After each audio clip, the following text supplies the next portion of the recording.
আবার বিশ্বনবী একবার সিজদায় পড়ে আছেন, হঠাৎ করে লাদাগাতহু আকরাব, একটা বিচ্ছু পোকা বিশ্বনবীকে কামড় দিল। এটাও সহিহ হাদিস। প্রচন্ড ব্যথা। বিচ্ছু পোকার কামড় যারা খেয়েছেন তারাই জানেন ব্যথা কেমন, বেশি না কম। এই বিচ্ছু পোকা কামড় দিয়েছে, প্রচন্ড ব্যথা পেয়েছে বিশ্বনবী।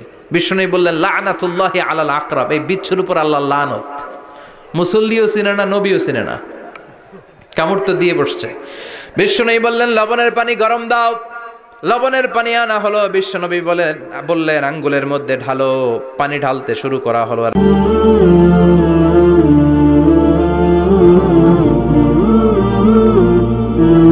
আবার মা এসে বলতেন আমার যদি স্বাস্থ্য খারাপ লাগতো নবীর কাছে দোয়া চাইতে যাইতাম, বলতাম নবী স্বাস্থ্যটা খারাপ, কি করব? বিশ্বনবী বলতেন তুমিও সূরাতুল ইখলাস, সূরাতুল ফালাক, সূরাতুল নাস পড়ে হাতের মধ্যে ফু দিয়ে সারা দেহে মালিশ করে দাও। সুবহানাল্লাহ পড়েন। বিশ্বনবীর প্রতিদিনকার একটা আমল, দৈনন্দিন একটা আমল। আবার বিশ্বনবী একবার সিজদায় পড়ে আছেন, হঠাৎ করে লাদাগাতহু আকরাব, একটা বিচ্ছু পোকা বিশ্বনবীকে কামড় দিল। এটাও সহিহ হাদিস। প্রচন্ড ব্যথা। বিচ্ছু পোকার কামড় যারা খেয়েছেন তারাই জানেন ব্যথা কেমন, বেশি না কম। বিচ্ছু চিনেন তো? কি বলে নাগাইছে? বিচ্ছু কয়। এই বিচ্ছু পোকা কামড় দিয়েছে, প্রচন্ড ব্যথা পেয়েছে বিশ্বনবী। বিশ্বনবী বললেন লানাতুল্লাহি আলাল আকরাব, এই বিচ্ছুর উপর আল্লাহর লানত। মুসল্লিও চিনে না, নবীও চিনে না, কামড় তো দিয়ে বসছে।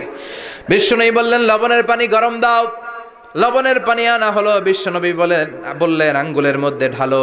পানি ঢালতে শুরু করা হলো। আর বিশ্বনবী পড়তে আরম্ভ করলেন কুল হুয়াল্লাহু আহাদ আল্লাহুস সামাদ লাম ইয়ালিদ ওয়া লাম ইউলাদ ওয়া লাম ইয়াকুল লাহু কুফুয়ান আহাদ। পড়েন আল্লাহু আকবার।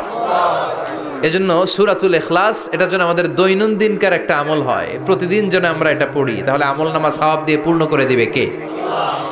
বিষ্ণু ঈসা ইসলাম প্রতিদিন ফজরের নামাজের পরে, মাগরিবের নামাজের পরে, ওয়া ইনদামা ইয়ামশি ইলা ফিরাশিহি, রাতে যখন বিছানায় যাবেন এই দুই হাতকে একত্রিত করে সূরাতুল ইখলাস পড়তেন, সূরাতুল ফালাক পড়তেন, সূরাতুন নাস পড়তেন, পড়ে হাতে ফু দিতেন। সহিহ হাদিস।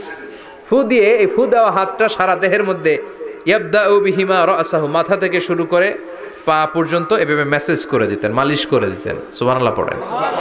This is a protection you take from your Lord, from all the bad eyes, evil eyes, সব হিংসুকের চোখ থেকে, হিংসা থেকে, সব জাদুটোনা থেকে, সব ব্ল্যাক ম্যাজিক থেকে আপনি প্রোটেকশন চাইলেন কার কাছে? আল্লাহর কাছে। সকালবেলা যদি এই তিনটা সূরা পড়ে ফু দেন, এটাকে আরবিতে বলে কুল আস-সালাসা, কারণ এই তিনটা সূরা শুরুতেই কুল আছে না নাই? আছে। কুল হুয়াল্লাহু আহাদ, কুল আউযু বিরাব্বিল ফালাক, কুল আউযু বিরাব্বিন নাস। এজন্য এই তিনটাকে আরবিতে বলে কুল আস-সালাসা, মানে তিন কুল। কি বলে? তিন কুল। সূরাতুল ইখলাস, সূরাতুল ফালাক, সূরাতুন নাস। ফজরের পরে, মাগরিবের পরে আর বিছানায় যাওয়ার সময় দুই হাত একত্রিত করে ফু দিবেন, সারা গায়ে মেসেজ করবেন। মনে থাকবে? আজকে থেকে মনে থাকবে তো? কালকে থেকে এটার আমল করা যাবে না?